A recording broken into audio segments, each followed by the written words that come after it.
السلام عليكم وجمعة مباركة. يومية نصبح على فاجعة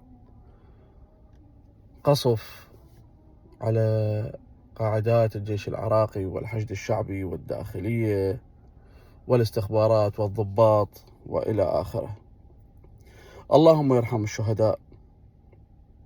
احنا قضيناها حروب يا ابو حروب. هذا الشعب أبد ما ارتاح. الشعب العراقي أبد ما ارتاح. جبناها دم في دم، قتال في قتال. مو كافي، أريد نرتاح. ليش ما قاعد نتكاتف؟ ليش ماكو تكاتف بيناتنا؟ يعني أنا اليوم أصفن على سيادة العراق. أين هي سيادة العراق؟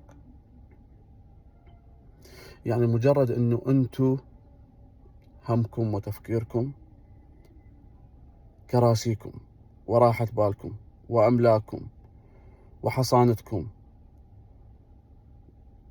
لكن ما فكرتوا بالشعب، ما فكرتوا بالناس هاي اللي قاعد تروح، ما فكرتوا بهذول اللي قاعد ينقتلون، ما فكرتوا كل بيت عراقي من يجي ابنها أو رجلها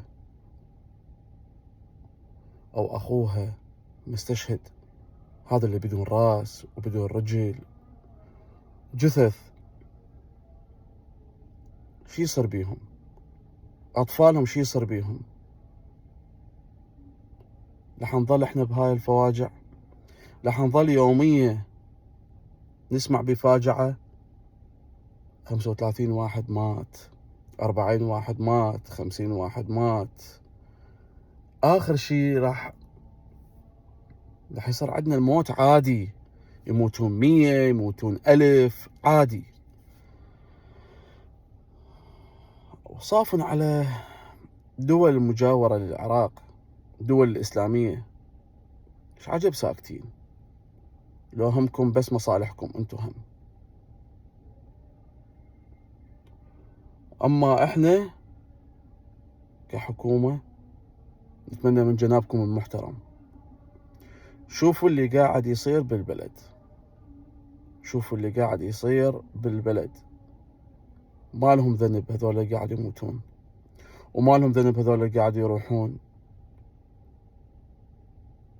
لين دي يقاتلون، لين دي يحمون عرضكم وعرضنا من الداخلية والدفاع والحشد الشعبي وجميع المقاتلين.